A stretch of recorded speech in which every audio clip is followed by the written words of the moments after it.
and welcome to Otaku no Video for December 19th, 2009. Thanks for joining me. Coming up, a talk about anime elder statesmen in fandom, but first some news. Kazuya Tsuramaki, co-director of Evangelion 2.0, You Cannot Advance, he's announced he's currently working on some retakes of shots for the upcoming DVD release of the film, which yes, means that there's going to be new footage for the DVD release. Yes, Gainax is milking Evangelion for more money. Is anyone surprised? Speaking of movies, the Japanese website for Weekly Shonen Jump is now streaming 2 minutes of the footage from the upcoming Yugioh film. So if any of you are fans of Yu-Gi-Oh, go watch that. Although if you are, why are you watching this show?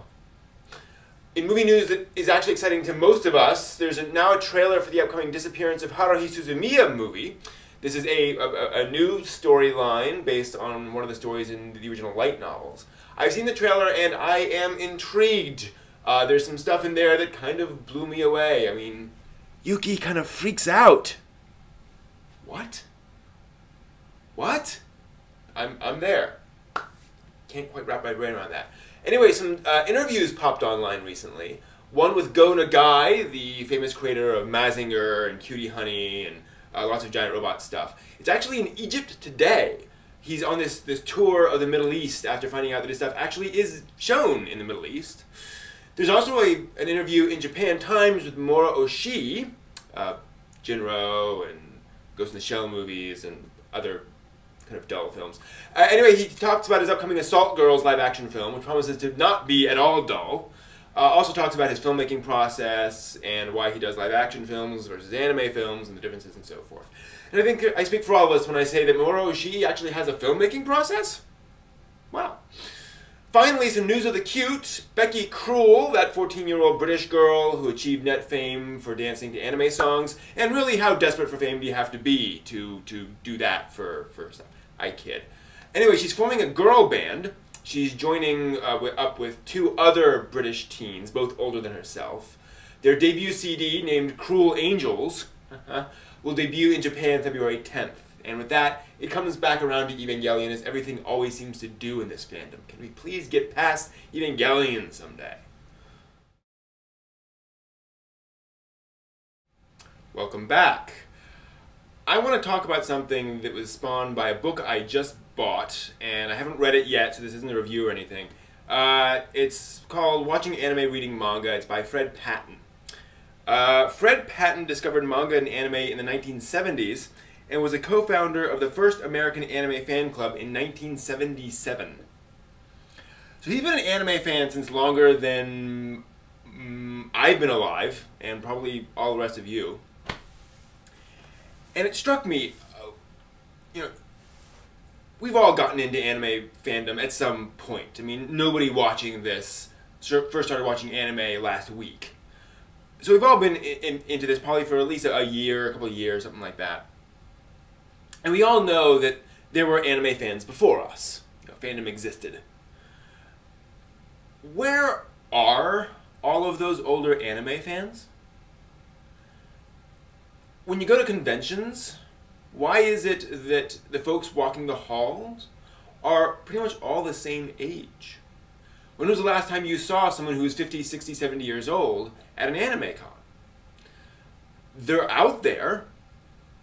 You get into anime, you generally don't get out of it. I mean, you know, when was the last time you read an article or heard about somebody who said, yeah, I was into anime for a while, then I just sort of stopped doing it? Yeah, it happens, but that's not the pattern. So they're out there. We don't see blog posts by them. We don't see articles in magazines. We don't see them interviewed in general. So where are all these guys? And I mean, I submit that they exist, but kind of in their own world. I've been finding people like Helen McCarthy and Susan Napier who do actual research. They publish serious books about anime and manga. I've talked about them here on Talking a Video. But they don't get asked to do guest blog posts on blogs. Why not? Imagine the sheer resource, the sheer context that can be provided by somebody who's been watching anime for 20 or 30 years. If just for the ability to say, hey, I like, you know, mecha shows with fairly realistic science fiction set in space, with with an adult as the protagonist. And these guys can come back and say, here are 3 or 4 of them.